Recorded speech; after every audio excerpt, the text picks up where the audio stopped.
Olá pessoas, esse é outro vídeo meu aqui na internet e no vídeo de hoje então nós vamos falar um pouquinho aqui sobre o conto chamado Aleph, que nomeia aqui esta antologia de contos do Borges. Eu vou deixar lá embaixo o link para o vídeo em que eu falei de todo o resto do livro, então caso você se interesse, veja lá o vídeo também. Eu estou fazendo esse vídeo porque o Alan me pediu para que eu fizesse, uma vez que ele vai ter uma prova sobre o Aleph. O que demonstra que ele confia muito em mim, o que me deixou muito lisonjeado e muito preocupado ao mesmo tempo, não é verdade? Porque é sinal de que eu tenho aqui que me esforçar para conseguir fazer com que esse rapaz tenha algum sucesso nessa prova. Então, no que depender de mim, eu espero que esse vídeo seja muito útil à sua prova, senhor Alan. Ou Alan, enfim, eu não sei como se pronuncia o seu nome. Mas tá. Eu resolvi dividir esse vídeo, então, basicamente em duas partes. A primeira dessas partes, eu vou tentar falar um pouquinho para vocês sobre o que é o Aleph e, mais do que isso, sobre o meio em que ele está inserido. O Aleph, que é a primeira letra do alfabeto hebraico. Então, eu vou tentar falar um pouquinho dele e do alfabeto hebraico para vocês. E, num segundo momento, eu vou tentar falar um pouquinho do conto do Borges e tentar inserir uma série de simbologias que eu vou tratar com vocês nesse primeiro momento do vídeo na minha leitura do conto, certo? Então, como vocês já devem saber, eu vou deixar lá embaixo o link para o vídeo em que eu falo dos livros mais importantes da minha vida. E naquele vídeo eu comentei com vocês que eu fiz algum tempo de hebraico. Eu fiz 2 anos de hebraico. Então, assim, o que me permitiu aqui, né, chafurdar todos os meus cadernos em busca de algumas informações a mais para essa primeira parte do vídeo. Então, uma coisa interessante sobre o alfabeto hebraico é que ele é um alfabeto que não tem vogais. O alfabeto hebraico é um alfabeto que só tem consoantes, o que não significa que não haja os sons das vogais no idioma hebraico. Muito pelo contrário, o que acontece é que esses sons não são graficamente representados, ao contrário dos sons das consoantes. O que eles fazem para representar o som vocalizado é colocar uma série de sinais dentro da palavra, que são chamados de sinais masoréticos. Esses sinais, é interessante que os sinais masoréticos eles foram criados com uma tentativa ali de evitar que a língua hebraica se perdesse e morresse ao longo do tempo. E daí, em um determinado momento da história, alguns linguistas que se debruçaram sobre esse idioma perceberam que isso muito provavelmente aconteceria se não fosse implementado ali esses sinais. Então eles criaram esse conjunto de sinais e fizeram essa inserção desses sinais dentro ali do sistema de pontuação da língua hebraica. Ao contrário de todas as outras letras do alfabeto hebraico, o Aleph é uma letra que não tem plural, é uma letra que é inteiramente singular. E daí aqui no Zohar, há o Zohar é um conjunto de textos, não existe uma versão definitiva do Zohar, mas enfim, o Zohar é um conjunto de textos em que a gente tem, de caráter extremamente alegórico, em que a gente tem algumas considerações acerca da criação e acerca da Torá e do Talmud, enfim. Sempre buscando ali algum sentido mais místico, algum sentido, uma interpretação totalmente nova das escrituras. E no Zohar há uma lenda que eu acho bem interessante, é um texto que fala um pouquinho da reunião que as letras tiveram entre si para tentar convencer Deus a dar a uma delas o primeiro lugar no alfabeto. E daí Deus, então, depois de ouvir todas aquelas queixas dessas letras, ele decide dar o primeiro lugar do alfabeto ao Aleph. Por quê? Porque o Aleph, como eu disse para vocês, é uma letra que não tem plural. Ou seja, o Aleph é uma singularidade. O Aleph é algo uno, é algo indivisível, é algo único. Então, justamente por conta disso, por conta da singularidade do Aleph, é que Deus deu o primeiro lugar do alfabeto a ele. Mais do que isso, é por isso que Deus se permitiu ser representado pelo Aleph. Então, uma das simbologias do Aleph é justamente a de representar Deus. E assim como Deus, o Aleph, justamente por conta disso, é considerado algo eterno. Ora, o eterno é o contrário daquilo que é temporal. Não sei se você sabe disso, mas uma coisa que é temporal não é eterna e uma coisa que é eterna não é temporal, né? E uma coisa que é temporal é uma coisa linear, é uma coisa em que as coisas acontecem no início, aí depois elas acontecem de novo e assim por diante.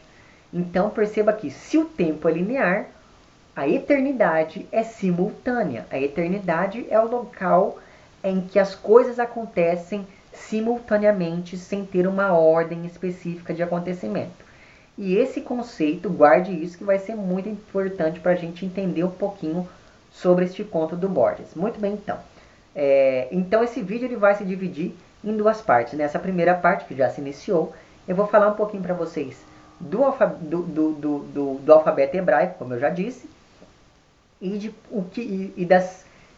das representações do Aleph dentro desse alfabeto. E no segundo momento, eu vou falar um pouquinho para vocês do conto do Borges, de como que esses símbolos, essas simbologias que o Aleph representa, podem ser encontradas ali dentro do conto, além de algumas outras coisas também. Então perceba que, para a cultura judaica, a palavra é uma coisa de extrema importância, sobretudo para o ato de criação. Basta que você se lembre, por exemplo, e isso justamente porque, já ia esquecendo de falar isso. Isso porque a palavra ela é usada, ela corresponde exatamente àquilo que ela nomeia. Então, por exemplo, quando eu digo livro, você aí que está escutando, automaticamente liga essa palavra a um objeto no mundo. Então perceba que, justamente por conta disso, a palavra livro vai corresponder a algo no mundo. Muito bem, então, o que acontece? Acontece que justamente por conta disso é que as palavras têm uma importância muito grande dentro da cultura judaica. Basta que você se lembre que, se você pegar aí a sua Bíblia, que você deve ter na sua casa, caso não tenha, procure na casa do seu vizinho, que ele deve ter. Se você pegar a sua Bíblia, você vai ver que no princípio não havia, né? No princípio não havia nada, e Deus disse, haja luz, e houve luz. Mas antes de haver a luz, foi preciso que Deus tenha dito.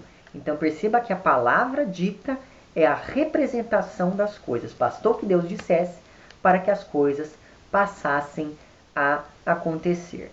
E caso você aí fique pensando que isso é só uma coincidência, eu vou dar aqui um segundo exemplo, que é justamente encontrado lá no famosésimo primeiro versículo do Evangelho segundo João, que é: no princípio havia o verbo, e o verbo estava com Deus, e o verbo era Deus. E daí você vai me falar, mas Nicolas, para os judeus o Novo Testamento não conta. De fato não conta. Mas João, que é teoricamente quem escreveu o Evangelho segundo João, João estava ali imerso na cultura judaica. Então a gente pode perceber nesse início aí que há ali a gente percebe que há ali uma imersão dentro dos valores judaicos acerca dessa questão toda da palavra. Muito bem, então. E essa questão toda da palavra vai ser muito importante também dentro do conto do Borges. Agora, esse vídeo vai ficar mais ilustrativo, então eu vou sumir aqui. Você vai apenas escutar a minha voz e eu vou mostrar algumas imagens aqui, certo? Então, até daqui a pouco. Muito bem, então. Nessa parte do vídeo eu achei mais interessante mostrar para vocês o que seria então esse tal desse Aleph que eu tenho falado aí durante o vídeo. Então essa figura que você está vendo aí, que é uma figura até que um pouco famosa, é o tal do Aleph. O que acontece? Acontece que, estruturalmente falando, a forma do Aleph é a junção de duas outras letras do alfabeto hebraico. São elas a 10ª letra e a 6ª letra. Então essas letrinhas que você está vendo circulada, esses risquinhos que você está vendo circulada aí, são letras cujo nome é Iod. Esse Iod é então a 10ª letra do alfabeto. Então você perceba que nós temos aí então um iode superior e um iode inferior. E essa outra letra que está aí de vermelho agora que você está vendo, se chama Vav, que é então a sexta letra do alfabeto. O que acontece? Acontece que essa letra Vav, ela tem basicamente a mesma função da nossa letra E enquanto conjunção coordenada aditiva. Toda vez que numa oração a letra E, a nossa letra E, tem o valor de conjunção coordenada aditiva, ela demonstra então, ela compartilha então desse valor aí com o Vav. O que acontece? Se você pegar então a forma completa do Aleph, ele vai simbolizar não apenas aquela questão toda da singularidade divina, mas também ela vai simbolizar então a ligação entre aquilo que é divino e aquilo que é humano. Porque você perceba que dentro da tradição cabalística e mística, enfim, isso é uma coisa que as pessoas até sabem um pouco, mas eu achei interessante falar aqui também. Dentro da tradição cabalística, então, esse iode superior aí, essa letrinha, esse risquinho superior, ela vai simbolizar sempre a presença do divino, enquanto que o iode inferior simboliza então o terreno, simboliza a manifestação do divino na terra. O Vav, que está no meio dessas duas ligações, dessas duas letras aí, então, sendo então uma conjunção coordenativa aditiva, ela vai funcionar o quê? Vai funcionar como um elo que vai ligar essas duas coisas. Então perceba que, além de toda essa questão interpretativa da singularidade divina, o Aleph ele também pode ter então essa interpretação quase que messiânica, uma vez que ele vai simbolizar então a união entre Deus e o homem, a união entre aquilo que é do céu e aquilo que é da terra. E ainda sobre a forma é interessante porque, eu não sei se vocês sabem, mas cada letra do alfabeto hebraico corresponde a um número específico dentro de algumas ordens místicas e, enfim, ordens de estudo, como é o caso da Cabala, por exemplo. Então perceba que o Aleph é formado por duas letras iode, como eu falei para vocês. A letra iode, como é a 10ª letra do alfabeto, então ela vai corresponder ao número 10, né?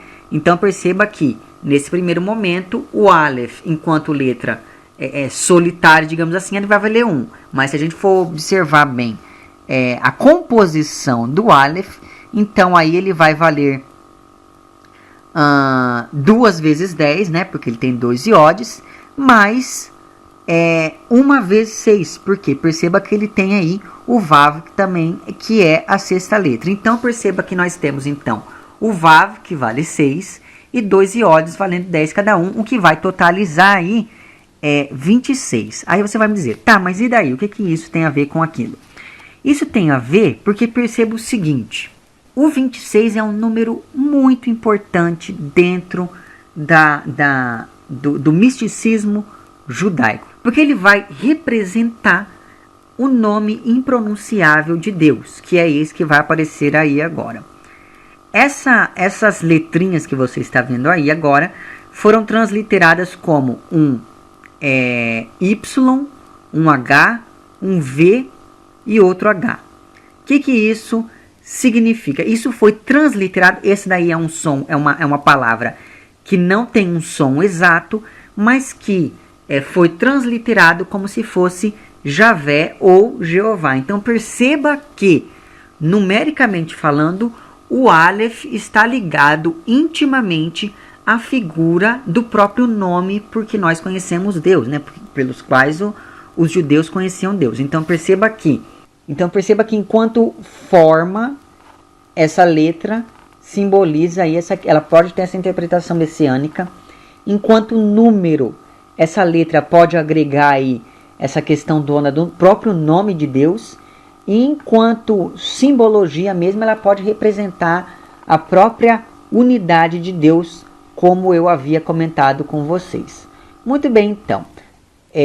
Agora, há uma outra questão que também é bem importante, que eu acho que vale a pena dizer aqui para vocês. Eu vou mostrar aí para vocês, agora vocês estão vendo esse texto. Esse texto aí é o primeiro versículo da Torá, né? Você lembra lá que no meu vídeo que eu falei dos livros da minha vida, em algum momento eu comentei com vocês que eu quis estudar hebraico, e daí chegou a hora então de eu provar para mim mesmo que as minhas aulas de hebraico serviram para alguma coisa. Muito bem, então. Isso que você está vendo aí, então, como eu disse para vocês, é o primeiro versículo da Bíblia, da Torá, enfim. Então, vamos ler. Perceba que eu coloquei os números aí, porque a escrita deles não é como a nossa, não é uma escrita ocidental, né? Então, eles leem ao contrário. Vamos lá, com relação ao nosso padrão de leitura. Então, perceba que temos aí, então, Bereshit bara Elohim et hashamayim vet haaret. Esse, então, é o primeiro versículo da Bíblia. Bereshit bara Elohim et hashamayim vet haaret. Muito bem, o que acontece? Acontece que essa palavrinha aí que eu vou marcar agora, esse et aí, esse it, ele não tem uma tradução exata, porque ele vai indicar, a função dele é uma função muito mais sintática do que qualquer outra coisa. Por quê? Porque ele vai indicar basicamente que a próxima palavra ou as próximas palavras são objeto direto definido. Ou seja, perceba aí que essa palavrinha vai indicar que os céus e a terra são objeto direto da ação de Deus em criar as coisas.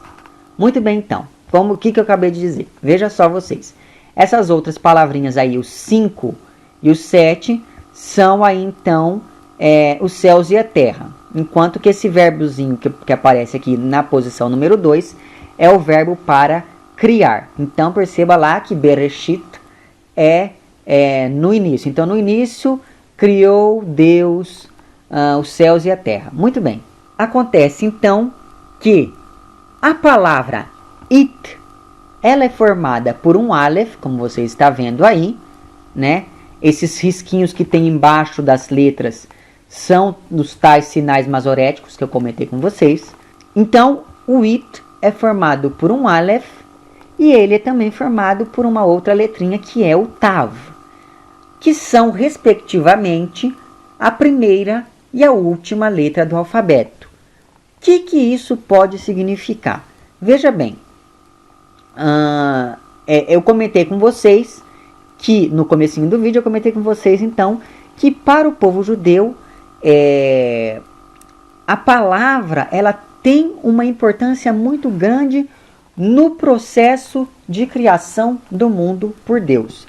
Então você perceba que, se nós temos aí que no início Deus criou e tem o aleph e a última letra e o tav, que são a primeira e a última letra do alfabeto, a gente pode entender que antes de criar os céus e a terra, Deus criou o alfabeto, né? Porque afinal de contas, esse alfabeto todo que está contido aí nessa simbologia do aleph e do tav lado a lado. E aí você vai me dizer, e daí? E daí que, bem, a primeira coisa que Deus criou antes de criar qualquer outra coisa, então, foi o alfabeto. Mas antes de criar o alfabeto, Deus criou o aleph. Então você perceba o grau, a quantidade de simbologias que essa única letrinha contém em si. Então perceba que o Borges ele vai partir de todas essas simbologias, ele vai partir de todos esses significados que são muito bem expostos pelo misticismo, sobretudo lá no Zohar. O Zohar, eu tenho várias edições do Zohar, como eu comentei com vocês em algum momento do passado, mas tem uma edição que era extremamente difícil de encontrar, mas eu sugiro que, caso você se interesse, encontre você compre, assim, não importa o preço que tiver, que é o Zohar comentado e organizado pelo Rabbi Ashlad, que é, na minha opinião, um dos maiores, se não o maior comentador contemporâneo do misticismo judaico. Então perceba que eu fiz esse vídeo, essa parte do vídeo mais ilustrativa, justamente para que você possa perceber todas essas questões acerca do Aleph. Então agora vai desaparecer aqui essas letrinhas e vai voltar a minha cara aí no vídeo. Muito bem, então. Com base nisso que nós acabamos de escutar, né, que eu mesmo disse, nós sabemos basicamente de três coisas. O Aleph representa o nome de Deus, o Aleph representa o próprio Deus e com ele a eternidade, e o Aleph representa também essa figura que é o intermediário entre o que é humano e o que é divino. Muito bem, então, agora nós vamos entrar na parte difícil do vídeo, que é para falar um pouquinho aqui do conto do Borges. É um conto extremamente, assim, o enredo dele é um enredo extremamente simples. Vai falar então da história desse personagem, que também se chama Borges e que é o narrador do conto. E esse personagem, então, ele gostava muito de uma moça chamada Beatriz, e essa Beatriz morreu. Então, a partir do momento em que ela morre, ele passa a visitar a casa dos parentes dela ali, do pai e do irmão dela, meio que em todos os aniversários dela daí por diante. Então, assim, só que à medida que essas visitas vão ficando mais frequentes, elas deixam de ser sobre a Beatriz e passam a ser sobre ali o relacionamento desse narrador chamado Borges com um personagem aqui que se chama Carlos. O Carlos é um poeta que está escrevendo um poema chamado A Terra. E nesse poema o Carlos quer falar de toda a realidade. Ele quer falar do mundo inteiro, da Terra como um todo. Muito bem, então. E daí a gente vai acompanhando como que é a relação do narrador com este personagem até o momento, então, em que o narrador fica sabendo que a casa em que a Beatriz morava seria demolida. E este personagem, o Carlos, que é o personagem poeta, ele não quer que isso aconteça, não tanto pela casa em si, mas porque no porão da casa existe uma coisa que permite que ele escreva sobre a terra toda. E essa coisa é o Aleph. O Aleph, então, aqui dentro do conto do Borges, o Aleph é esse ponto que encerra dentro de si mesmo todos os outros pontos do universo. Então, olhando para o Aleph, você consegue olhar simultaneamente para todos os pontos da existência do planeta. Então, quando você olha o Aleph, você olha ao mesmo tempo para tudo. Muito bem, então. E daí, para que o narrador fique ali a favor do Carlos, o Carlos acaba, então, mostrando o Aleph para o Borges aqui dentro da história. O Borges vê, depois ele vai para a casa dele, o conto acaba e acabou, enfim. E você acaba o livro e fica, ué. Mas aí que tá. O problema desse conto não é o enredo. O problema desse conto é a simbologia por trás desse enredo. Mas vamos lá. Uma coisa que eu acho interessante você falar na sua prova, senhor Alan, é a questão do narrador. Porque o narrador ele é uma figura muito importante dentro da literatura como um todo, mas aqui nesse conto ele é mais importante ainda. Por quê? O narrador também é um personagem, né? E justamente por conta disso a gente tem que lembrar de duas coisas muito importantes. A primeira dessas coisas é a questão da perspectiva. Se o narrador é o personagem, ele só tem uma visão da história. E essa visão não é uma visão, essa perspectiva adotada pelo Borges, escritor, ao escrever este conto, ao fazer o conto de modo que ele seja narrado em primeira pessoa, ele tem uma intenção, né? A perspectiva tem a ver muito com a intenção daquilo que quer ser narrado. Muito bem, então. E essa intenção, dentre outras coisas, é justamente a de diminuir a figura do personagem chamado Carlos. Mas é claro, essa é uma das várias intenções do Borges aqui dentro deste conto. E mais do que isso, lembra lá que o narrador é um personagem que se chama Borges. E isso vai conferir ao texto um viés de verossimilhança muito grande, porque afinal de contas, o leitor que é mais incauto pode ler aquilo e pensar que aconteceu de fato, uma vez que o próprio escritor se chama Borges também, não é verdade? Então perceba que eu, no seu lugar, começaria a minha análise do conto falando dessa questão do narrador e de como essa questão do narrador é importante, tanto pela perspectiva quanto pela questão da verossimilhança também. Outra coisa que é muito importante é falar das personagens. Essas personagens que o Borges constrói aqui são personagens extremamente simples. Elas são personagens como são descritas na... Eu esqueci o nome daquele teórico. Mas enfim, são aquelas chamadas personagens planas que não mudam ao longo do conto como um todo. Então, narrador, personagens e o tempo dentro deste conto também é uma coisa muito importante, porque é um conto extremamente linear, é um conto estruturalmente linear. E essa linearidade vai ser estrutural, vai ir totalmente contra a proposta temática do conto, que é falar um pouquinho dessa questão do Aleph. Por quê? Como eu disse para vocês, o Aleph simboliza o eterno. E como eu disse para vocês também, o eterno é o contrário do temporal. Enquanto no tempo nós temos coisas que acontecem em uma determinada ordem, que a gente chama de linearidade, que é o que vai acontecer aqui neste conto, que é um conto linear. Acontece A para depois acontecer B, para depois acontecer C. Isso acontece na esfera do tempo. Na esfera da eternidade, as coisas não acontecem assim. Na esfera da eternidade não há tempo. Se não há tempo, não há linearidade. No eterno, o que existe é simultâneo. Então perceba que neste conto que o Borges faz é trazer para a esfera do espaço um conceito temporal. Né? Então, enquanto algumas correntes filosóficas definem essa questão toda da eternidade como algo simultâneo, o Borges vai pegar essa simultaneidade do eterno e vai trazer aqui para o espaço. Né? Então, por isso, esse ponto que contém-se todos os outros pontos e no qual você pode ver todos esses outros pontos de maneira simultânea, não de maneira ordenada, é nada mais nada menos do que a transposição literária de um valor filosófico que é muito apregoado aí desde a Idade Média.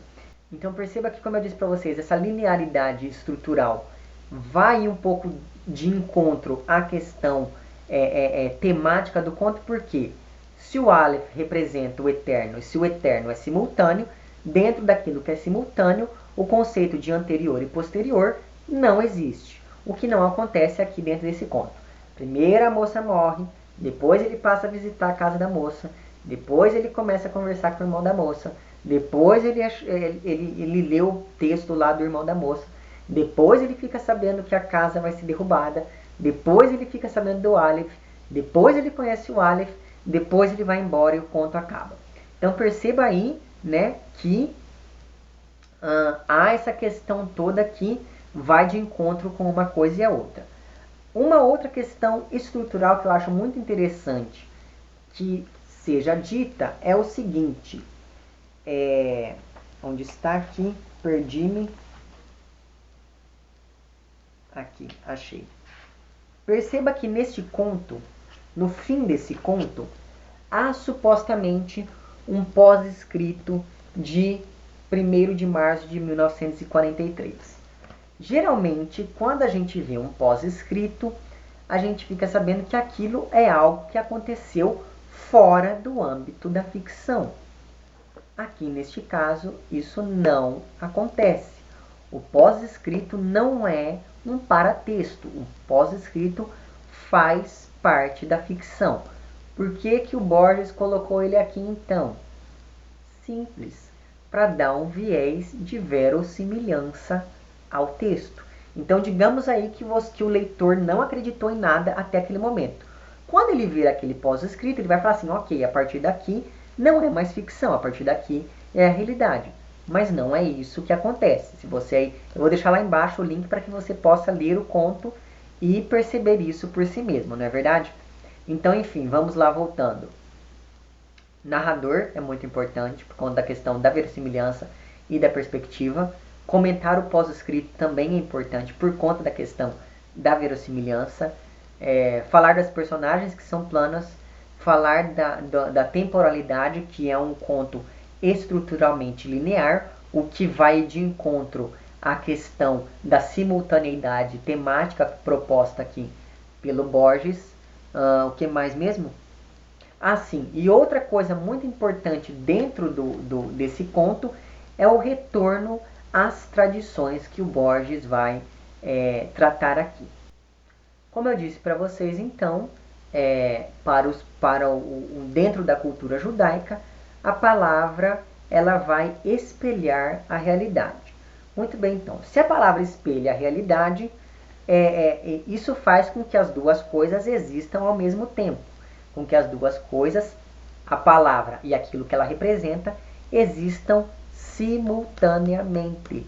Assim como, e essa simultaneidade entre a palavra e aquilo que ela denomina dentro do mundo, vai refletir o espelhamento proposto aqui pelo Borges, que se concentra ali neste ponto que ele vai chamar de Aleph. Perceba que o Aleph nada mais nada menos, como eu já disse inúmeras vezes aqui nesse vídeo, é aquele ponto em que todos os outros pontos do mundo vão se concentrar ao mesmo tempo. Então perceba que o resgate da figura do Aleph aqui pelo Borges não é à toa, uma vez que a própria simbologia do Aleph já demonstra essa questão toda com o simultâneo, tanto por representar a Deus, mas também porque o Aleph está inserido em uma cultura que acredita ali nessa questão toda da simultaneidade por meio da palavra. A partir disso, então, a gente pode chegar à brilhante conclusão de que aqui dentro deste conto,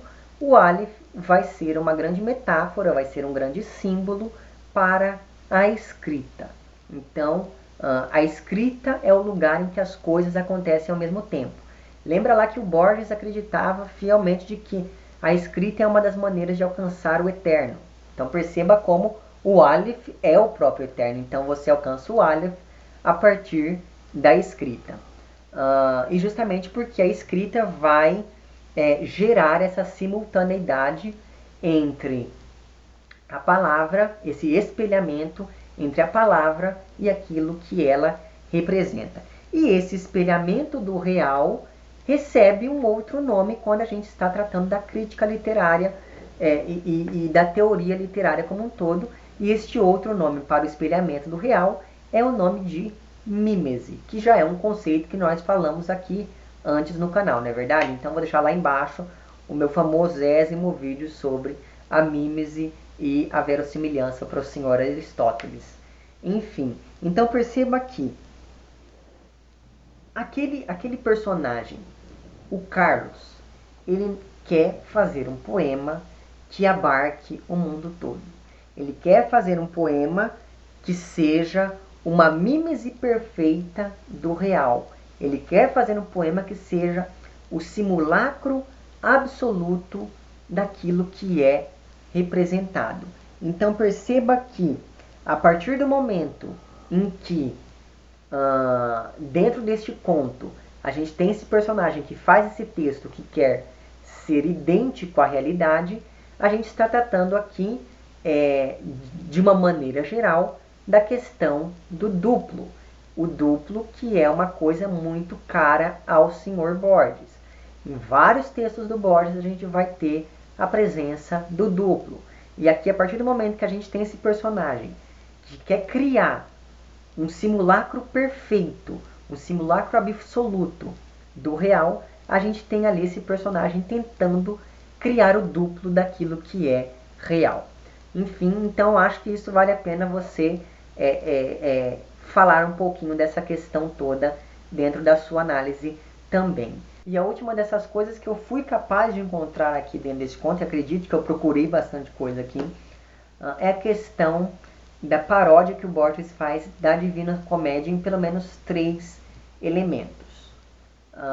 E o primeiro e mais simples dele é a questão da localização em que o Aleph está dentro da casa. O Aleph está dentro do porão da casa. E daí então, quando o personagem Borges vai descer ao porão, é como se fosse a descida de Dante ao inferno. Então essa é o primeiro indício de que há ali um jogo de paródia entre o texto do Borges e a Divina Comédia. Outra coisa que também pode ser encontrada aqui como um elemento que vai parodiar um pouquinho a obra lá do Dante é a figura deste poeta chamado Carlos, e mais do que isso, Carlos Daneri, que lembra muito Dante Alighieri. Então perceba aí que há toda uma sonoridade nos nomes que faz com que você ligue um ao outro. Então, enquanto Dante se propôs a escrever um poema que tratasse do além-mundo, digamos assim, este Carlos Daneri vai escrever este poema para tratar do mundo. Mas o principal indício de que há aqui uma paródia para a Divina Comédia é a figura da Beatriz. Porque eu não sei se você já leu a Divina Comédia, mas o nome da mocinha pela qual o Dante é apaixonado é Beatriz. Só que qual que é o problema? Quando você pega a Divina Comédia, a figura da Beatriz vai ficando cada vez mais bela à medida em que o texto vai se passando, ao contrário do que acontece aqui. Aqui a gente tem numa primeira cena uma figura extremamente venerada, e à medida em que a narrativa vai acontecendo, a gente percebe que o narrador vai meio que se esquecendo dessa personagem. E essa personagem que antes era venerada, agora é esquecida. Então toda a beleza que ela tinha antes é deixada de lado. Ela é destituída de toda aquela beleza que ela tinha aos olhos desse personagem narrador chamado Borges. E uma coisa interessante aqui, enquanto perceba, tanto no Dante quanto no Borges, as duas personagens, que se chamam Beatriz, estão mortas. Só que o Dante consegue uma certa interação com a Beatriz mesmo depois de morta. Lembra lá, ele vai para o inferno com Virgílio, depois ele chega, como Virgílio é pagão, o Virgílio fica ali, e quando o Dante vai para o paraíso, quem o guia ali é a tal da Beatriz. Então perceba que enquanto ele tem uma interação, enquanto ele convive com a Beatriz, o Dante aqui do nosso amigo Borges, não, né? Apesar da Beatriz dele também estar morta, ela está colocada, ela está posta em um lugar extremamente inalcançável. A única maneira com que o narrador se relaciona com ela é através das fotografias, porque na casa dessa moça tem um monte de fotografias dela. Então perceba que nesse sentido, ao entrar em contato com o Aleph, esse contato seria mais uma maneira de entrar em contato com essas várias figuras simultâneas que representam a Beatriz aqui dentro deste conto. Então perceba que, nesse sentido, o Aleph é um conto que vai falar de duas histórias básicas, ou melhor dizendo, de uma história que se desdobra em duas. O Aleph é um conto que vai falar da história da dissolução da imagem da Beatriz, que ocorre ao mesmo tempo em que há a construção da imagem do Carlos, daquele poeta, porque ao mesmo tempo que a gente vai percebendo a diminuição da presença da Beatriz, a gente vai começando a perceber um aumento na frequência das citações ao Carlos e ao poema do Carlos e coisas do tipo. Então perceba que esse é um conto extremamente complicado do Borges, e pelo menos eu acho que é um dos contos mais complicados do Borges, justamente por conta dessa profusão de símbolos que ele tem, né? Então, sei lá, Eu acho que se eu fosse fazer uma prova sobre este conto, eu diria lá sobre o narrador, só para recapitular e encerrar o vídeo. Eu diria lá sobre o narrador, eu diria lá sobre a simbologia do Aleph e como essa simbologia é encontrada dentro do texto. Eu falaria um pouquinho sobre a perspectiva e a verossimilhança. Verossimilhança é essa que é dada não só pelo narrador, mas também pelo pós-escrito. Falaria sobre as personagens que são planas. Falaria sobre a linearidade do conto, que é a linearidade estrutural, que vai contra a linearidade, a simultaneidade proposta pela visão do Aleph. Falaria também do retorno do Borges à tradição judaica. Falaria também desse paradoxo do simulacro que se aproxima muito daquilo que é o real. E falaria, por fim, dessa questão toda da paródia que o Borges faz da Divina Comédia aqui neste conto. E, enfim, eu não sei, mas eu juro pra você, Alan, eu tentei o máximo que eu pude tirar mais alguma coisa deste conto, mas para mim foi impossível. De qualquer modo, eu espero de verdade ter conseguido te ajudar um pouquinho, nem que seja assim um pouquinho, para que você possa estudar para a sua prova. Eu te desejo toda a sorte do mundo, eu espero de verdade que você vá muito bem nessa prova e eu desejo mais ainda que eu consiga tê-lo ajudado. Enfim, é isso então. Caso você tenha aí mais alguma, caso você aí que esteja vendo esse vídeo tenha mais alguma interpretação desse conto, não esqueça de dizer correndo lá embaixo, enfim, para que você possa ajudar o Alan também. Caso você aí também tenha, sei lá, alguma coisa que você queira me perguntar e que você me julgue capaz de responder, não esqueça, eu juro que eu vou me esforçar para tentar me dar o meu melhor para vocês, mas às vezes isso não acontece, não é mesmo? Enfim, é isso então. Se você gostou do vídeo, não esqueça de curtir e de compartilhar. Caso não tenha gostado, não esqueça de dizer lá embaixo por que não gostou. Se você está inscrito no meu canal, muito obrigado pela sua inscrição. E caso não esteja inscrito, se inscreva também lá embaixo. É isso então. Um abraço para vocês todos e até o próximo vídeo. Tchau. E boa sorte, Alan.